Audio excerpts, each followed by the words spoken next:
Welcome to the Author to Authority podcast. And today I have Mike Young on, and he is the Makeover Master. And no, ladies, I'm not talking about the makeup on your face. And one of the things I love about Mike is the fact that he spent years and thousands of dollars to learn what he's going to teach you today. And sometimes as entrepreneurs, we think, oh, I don't need to learn anything. Well, I'll guarantee you something. True entrepreneurs never stop learning. And so when his mortgage business crashed in 2008, he did the ultimate pivot. And he reinvented himself, and he figured out what it was he did and how he could help others. So I am so thrilled to have him on the show today. And he's going to be talking about the 4 pillars of clarity. And I remember from our pre-conversation to this show, it blew my mind. I thought, I need to have this person on the show. When you have clarity in your business, things grow so much faster. So welcome to the show, Mike. Kim, thanks for having me. It's a pleasure to be here. So Mike, why don't you introduce yourself a little bit more and tell us a bit about your story? Yeah, I think if you go all the way back, I spent the first 23 years of my life thinking I was going to play pro baseball. And when I got out of college, I realized that wasn't going to happen for me. It was my skill set was not good enough to make it to the pros. And I had to pivot that time, and I fell into the mortgage industry. I had a friend who was doing very well. She said, I think you'd be great at this. You're really good at networking. You're really smart. You're good with numbers. And I did that for 10 years. We ended up building a company from scratch, from 6 partners and a couple of employees to 10 offices, 250 employees. And in 2008, that came tumbling down. We were highly leveraged as far as we'd almost grown too fast right before the crash. And it took me from liquid millionaire to $200,000 in debt in less than 6 months, which is that's hard. It felt like a pretty big kick in the gut. And maybe gut isn't the right word, but it felt like a pretty big kick. And so I really sat down during that time and I said, okay, I need to rebuild something because I'm not going to give up.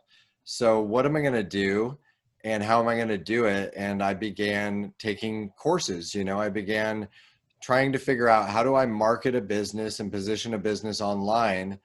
And I really had no clue what I was even going to do. I knew I had the dream, the entrepreneurial dream. Yes. I knew I wanted to work anywhere with myself, from any place, any time, and make money doing something I loved. Mm-hmm. But I didn't know what that was.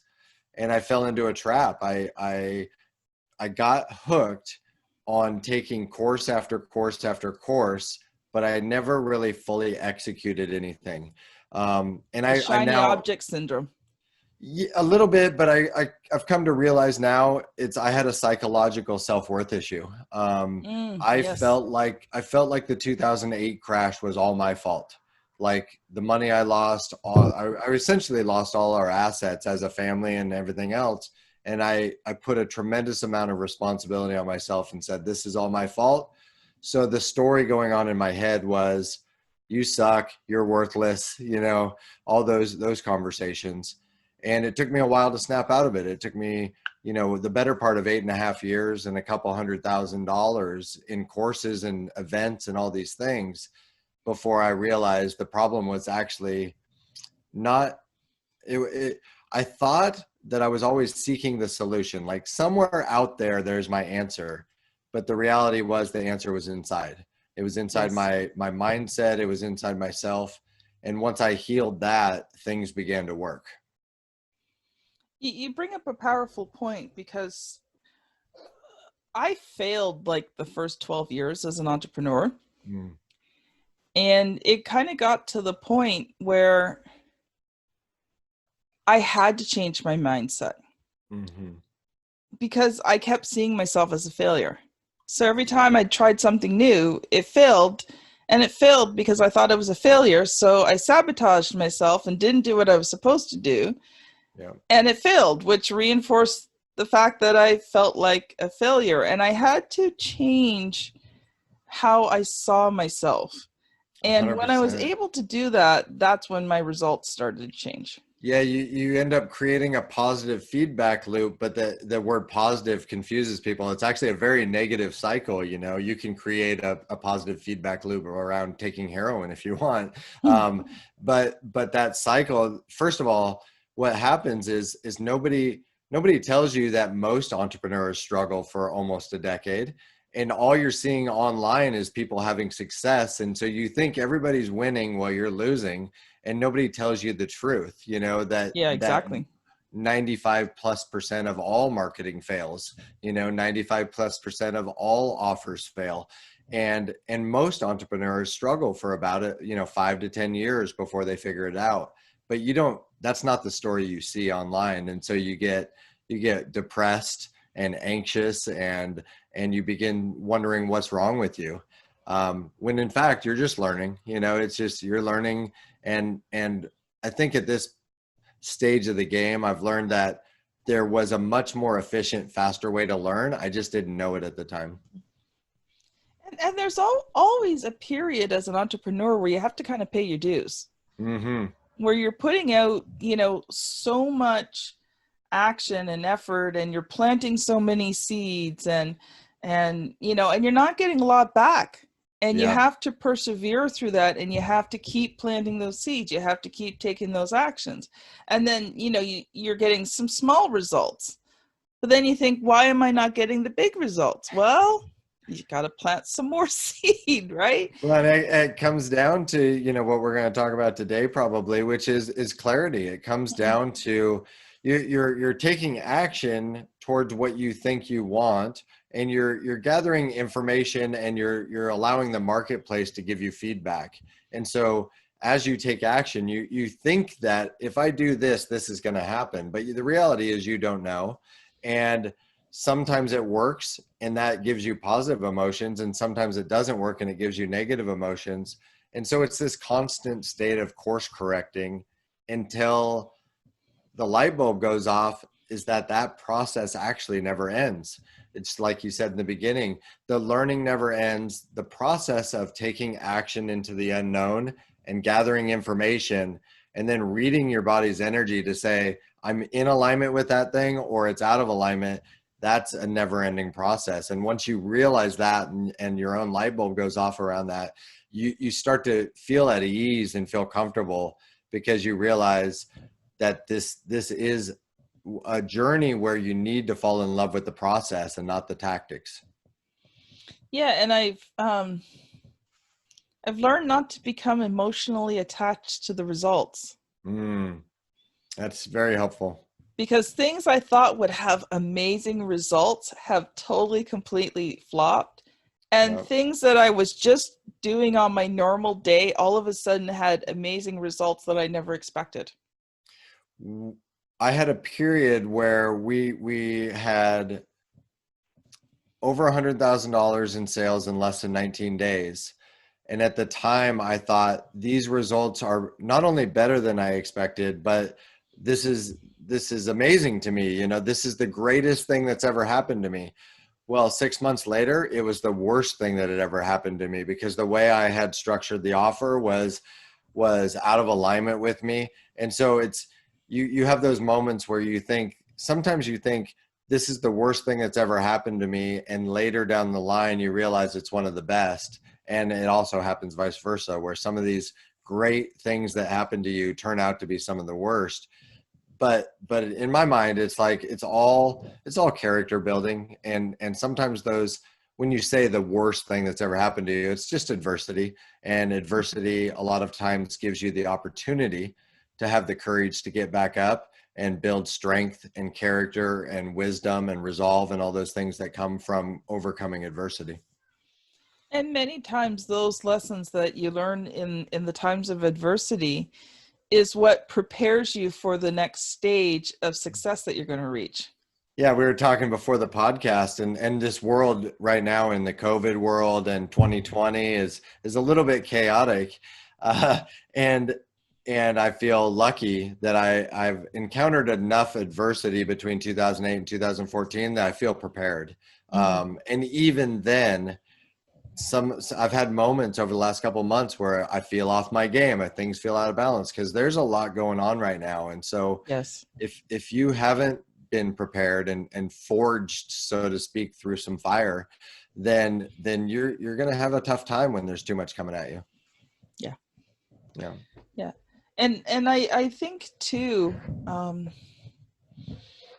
one thing that, is important is to recognize, just before we got on the show, you were telling me some things, and you hit the point where you said, I just needed to take a break for a few days. Mm, And sometimes we don't recognize the effect that things like COVID have had. mm, I've had a few times over the last few months where I realized I couldn't figure out what was going on. And I finally realized I was just emotionally drained, mm. from the constant social distancing, from not really being able to see my family. My grandbaby turned 1 in April. No birthday party. I couldn't even see Yeah. him on his birthday. Yeah. It's been a weird world. There was a period of 3 months where he grew and changed so much, and I wasn't a part of it. And in fact, the first time we saw him in person, he didn't even recognize us. Yeah. That was a hard blow, right? Totally. But that was keeping family safe.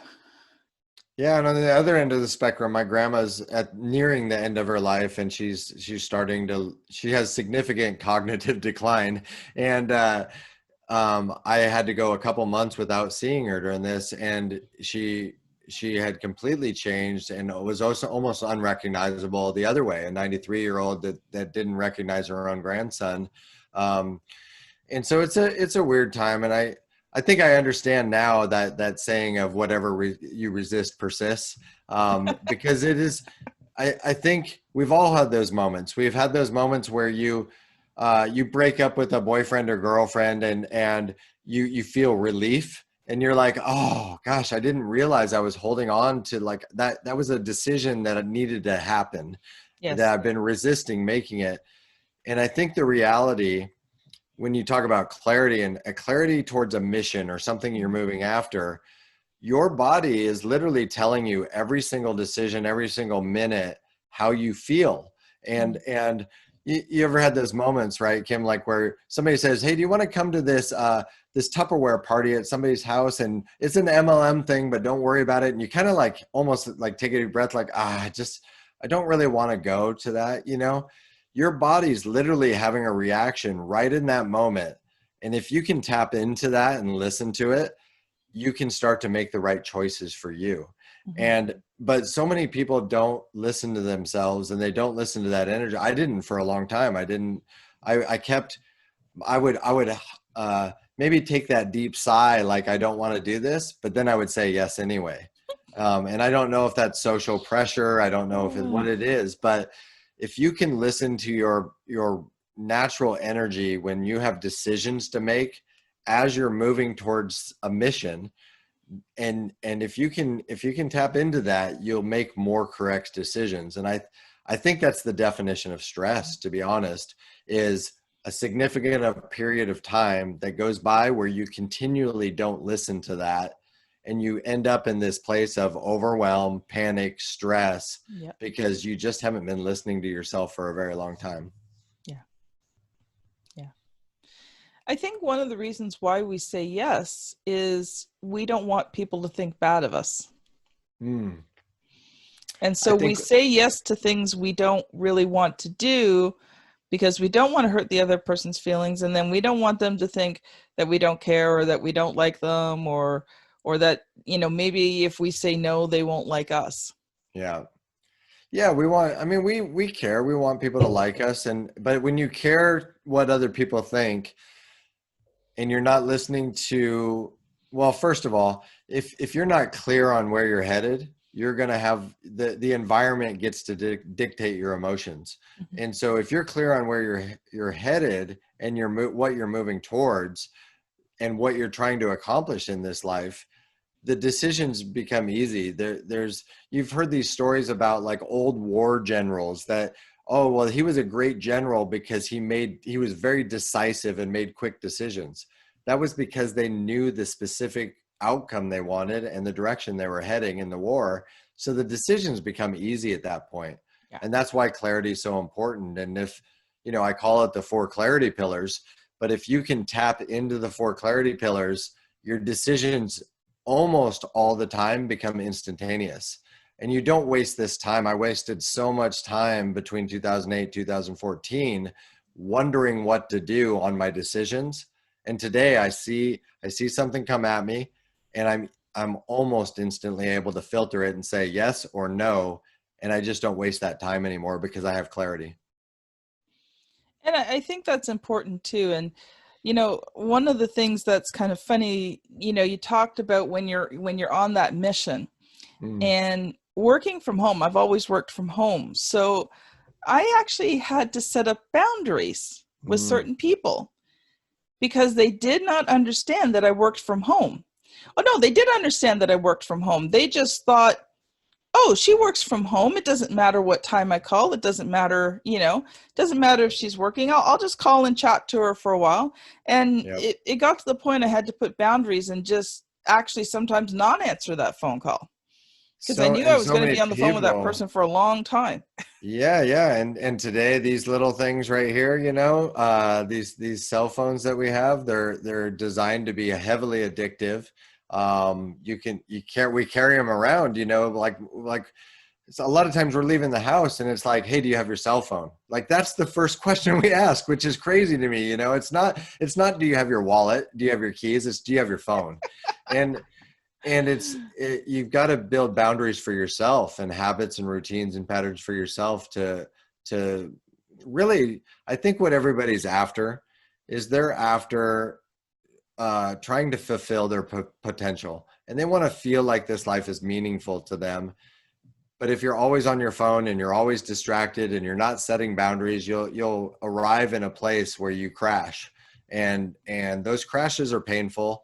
But you learn the lesson enough time, and you hopefully dig out of it, and you say, okay, enough's enough. Let me reset the table here and build some patterns that I can sustain for a while. So Mike, I know you've come prepared to share about those 4 pillars of clarity, and we've kind of touched on it. We've started to touch on it, but I know you've got some powerful things to share. So I'm going to let you loose to share what you've brought today. Sure. Yeah. I mean, I think the way I was wired was I was confused for so long and couldn't tie all the pieces together. I kind of grew up when I was a kid of wanting to help other people. I always wanted to mentor and coach and guide, and, even from elementary school age. So when I did have success, that's what led me to write the book. Was I was having success and I was like, I had to figure it out. Why am I having success? And then, because if I could figure out the why and almost reverse engineer it, then I could share and help others avoid some of the traps I fell into. So Mike, yeah. You didn't tell us the title of your book. Oh, I don't really promote it that much, I guess. So my book's called Made Over, because I think that was the process for me. I had to make over myself and my mindset and my habits and my routines before my business ever was going to work.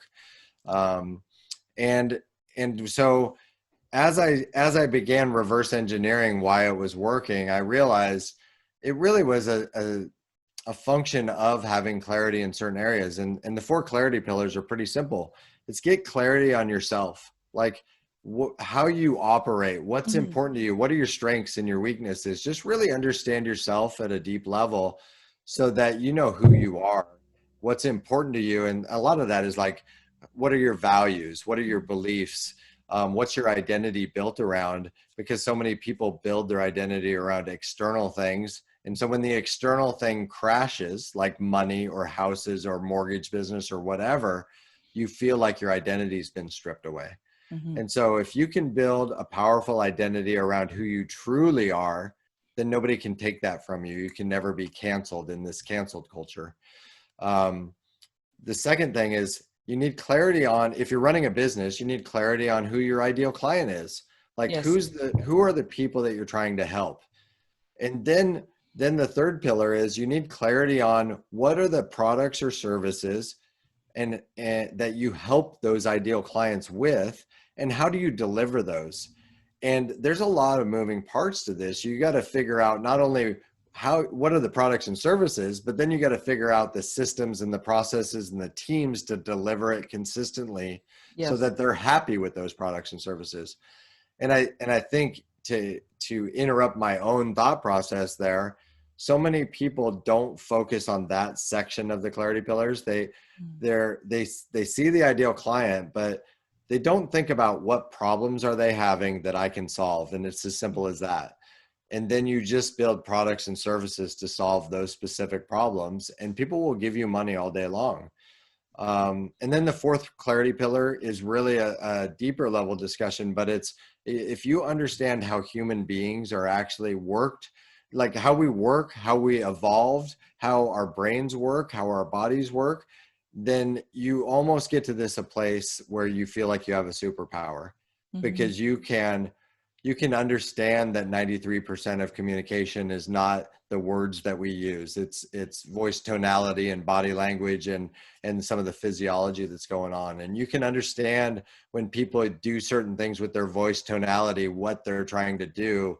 And so if you can master those pillars, you understand yourself, you understand your ideal clients, the problems they're having, and how you solve them through your products and services, and then you understand how human beings work in general, you almost become unstoppable for the rest of your life. And that combination, along with clarity of the mission or the game that you're playing, that you're choosing to play in, you literally are, as Marie Forleo would say, I can't swear on the podcast, but she would say you're unblankable. You can't be messed with. And so you know that, and that I think is really the game is there's so many times in that early stage, and in your 12 years, Kim, things would happen. And in the early stages, things would happen to you, I bet, my guess is, and it might knock you off your game for weeks as you process the emotions and how you're feeling about it. And now at this stage of the game, for me, 15 plus years into entrepreneurship, I feel like it would take an enormous force, outside force, to knock me off my focus.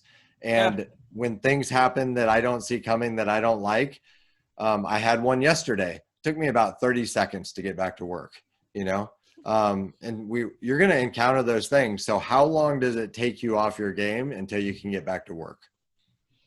Yeah, it was funny when you talk about, most of communication not being the words you've said. It's the difference between someone who really loves you and comes up to you and says, wow, you look nice today. Yeah. And someone who's your enemy and looks at you and goes, yeah, you look nice today. Right? Exact same words, but the way they're communicated. And I agree with you, because things that used to faze me in the past I don't even give pause to. It's like, okay, deal with it. Done. Let's move on to the next thing. And watching what has been happening in COVID, I saw so many entrepreneurs just come to this dead stop. And I'm like, don't stop. Like, this is not the time to stop. There's a craft shop that I like. I hadn't been a customer there long. I just kind of found it right before COVID hit.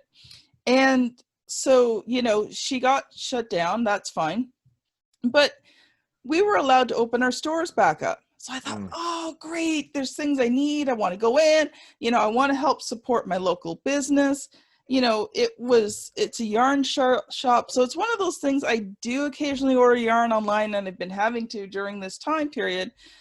But I love the experience of going in, touching it, looking at it, seeing the real colors, because sometimes they don't come through online, really getting a sense of the material that the yarn's made with, so that I can pick the right yarn to create the project and make it well. So, you know, Right. when you knit and crochet, if you use the wrong type of yarn, the project just doesn't quite turn out right. So I went there in July.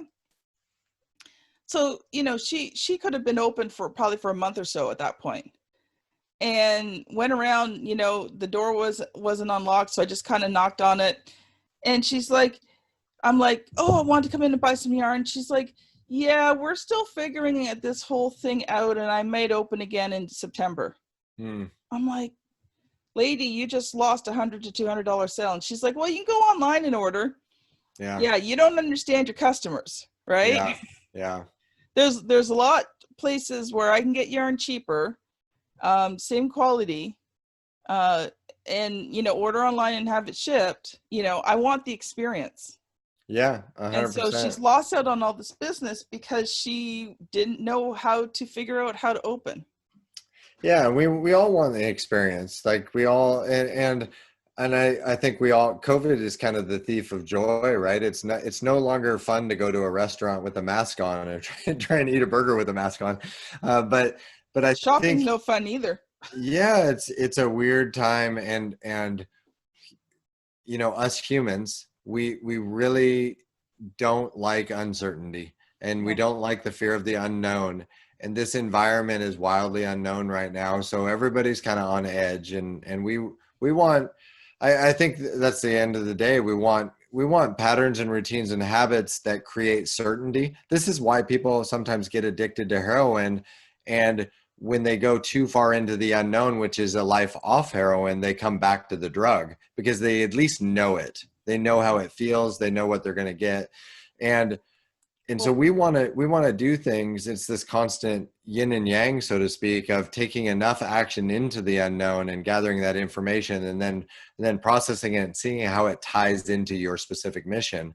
And this environment is wildly unknown for all of us. And if you haven't done significant mindset work or you don't know yourself and you know, I've seen some people that do some really weird things right now because ultimately it comes down to survival. Our brains are hardwired to try and keep us alive, and that unknown environment means we might die. And so people make some weird, awkward decisions. And you think about that as a business owner, they literally had a sale sitting right there. They didn't think about their customer first. They're thinking about themselves first. They're not clear on just all they had to do was set up a way that you could make that happen and keep socially distanced and they could have had a sale, you know? yeah, exactly. Yeah. And, you know, you talked about like that familiar comfort zone. My dad worked for the Ministry of Correctional Services here in Ontario for many years. And he was actually quite very high up in the ministry.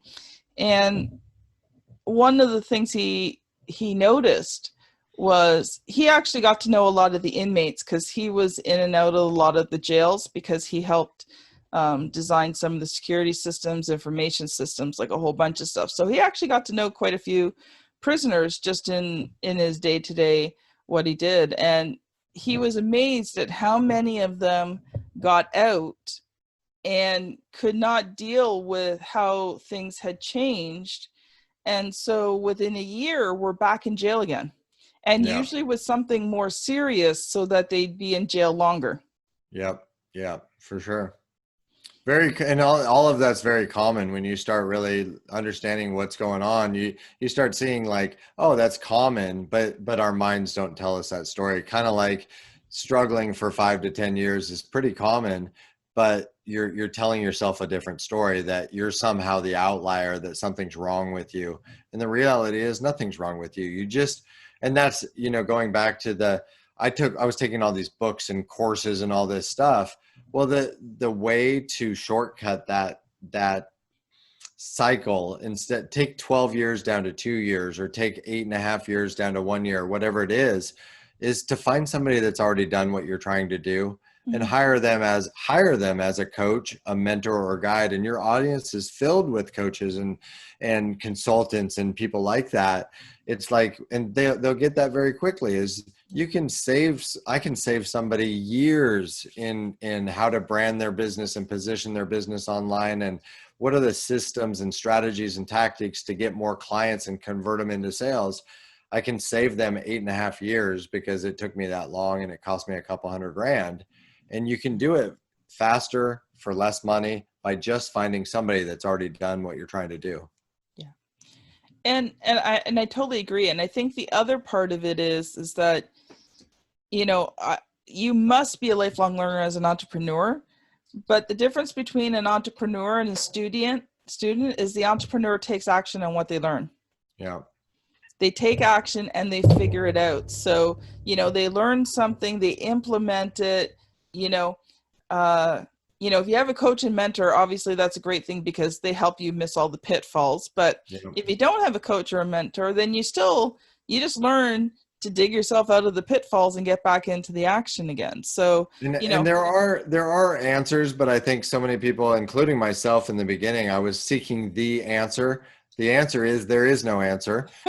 It's this constant state of, I tried something, did it work or not? Okay, I'm going to keep the things that work and I'm going to discard the things that didn't until I get it into a pattern that I can just do this consistently. It's mostly working. And the mentor or the guide is going to help you from trying things that are already proven not to work. And they're going to lead you to more things that are already proven to work. Yes. And so that's the thing, is you're going to spend less time having to guess and figure it out. And it's kind of like so many entrepreneurs in the beginning, they think that they have to invent something new to be an entrepreneur. They think I need to invent the new Facebook. Well, that's one of the mistakes, is you just need to find something people are already buying and then sell that in your own unique way around who you are. And what people are buying is they're buying you. If you're a personal brand, they're buying you. Yes. They like you and the way that you do. There's a million website developers out there. I'm going to choose the one that I feel like can do the job, because there's now maybe out of the million, maybe there's 10,000 that can do the job. Well, who am I going to choose between the 10,000? I'm going to pick the one I like and resonate and connect with the most. And so that's the game. Yeah. So true. So true. I just recently brought on a new graphic designer, and it has been one of the best things that I have done. So much synergy. Just had him redo a lot of my graphics, my website. So, if you guys want to see the new website, you can check it out at authortoauthority.com. And it was great because I could tell him what I wanted, and he kind of half read my mind and was able to kind of, pick it, see the things that I wasn't telling him. Yeah. Because I'm not a graphic designer, right? So I was able to tell him the basic concepts, and then it was kind of like he went in and went, I'm like, that's exactly what I was thinking of. And the amazing thing out there is there's somebody that has an equal skill talent as that designer that would not, for whatever reason, you're just not aligned enough, that would have a miserable experience with you because you just, either your value systems are not the same or your communication styles are different or whatever. And so you can have an equal skill set, but if it's not in alignment with you, that's why you need clarity on who you are, because then you can tell yourself, this is in alignment with me or not. But if you're floundering around the world wondering who the heck you are and what your values and beliefs are, you should sit in a cabin for a while and just think about that, and think about what am I doing here? What's my mission? Who am I? What do I believe? What do I enjoy? What don't I like? Because then you can begin to attract more of what you like and discard what you don't. Well, to be honest, if you can't answer those questions for yourself, how do you expect anybody else to recognize it in you? I think that's the biggest thing I see in the coaching, consulting space, the guru space, if you want to call it, is there's so many people that haven't sorted themselves first. And I know this because for a period of time, I was trying to do the same thing. I was trying to help other people before I'd help myself. And that's the answer, is why did it take 200 grand and 8.5 years? I hadn't sorted myself first. The process of sorting yourself is having the courage and the commitment to take action into the unknown, let yourself get beat in the head a couple hundred times, and then come back and say, okay, I didn't like that. Like, let me figure out why that is. But once you sort yourself, you can really begin to help other people. That's kind of that old saying of you got to pour from a full cup. It's like, it's very difficult if you haven't sorted yourself to help somebody else.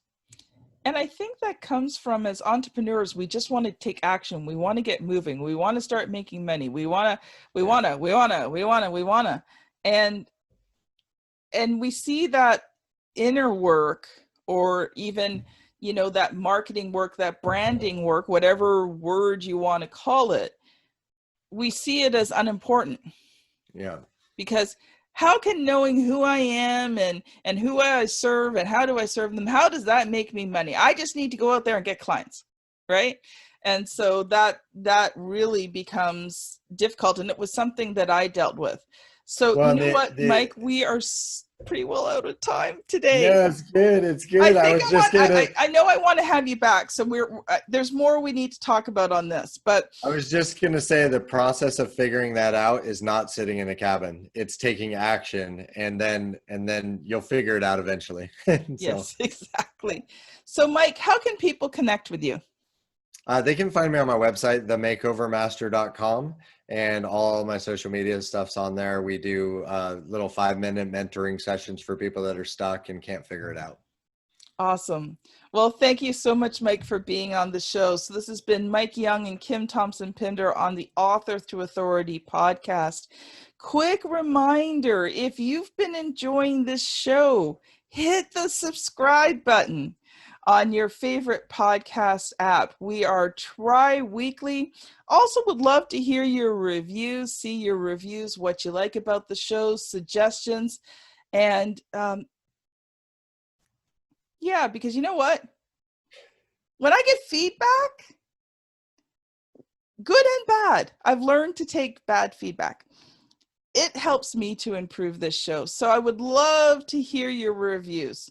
So have a great day, everyone. Thank you for listening, and we will see you on the very next episode. Bye now.